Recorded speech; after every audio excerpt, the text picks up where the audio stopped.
Α, η θάλασσα. Τόσο μυστηριώδης, τόσο όμορφη, τόσο...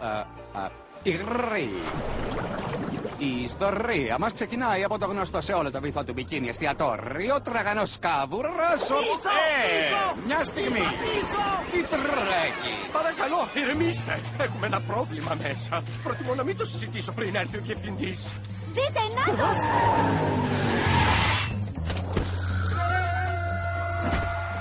Πες το, κύριε Καβούρη. Ξεκίνησε ως απλή παραγγελία. Καβουροπάτι με τυρί.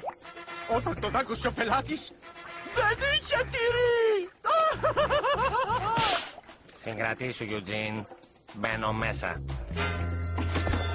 Ηρέμησε, φίλε. Είμαι ο διευθυντής της επιχείρησης.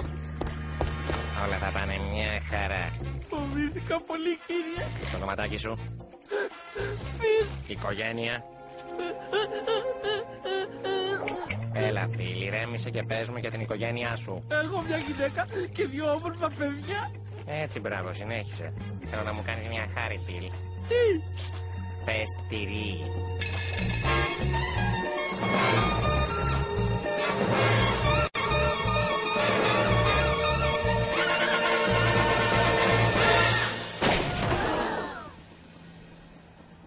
Τελείωσε!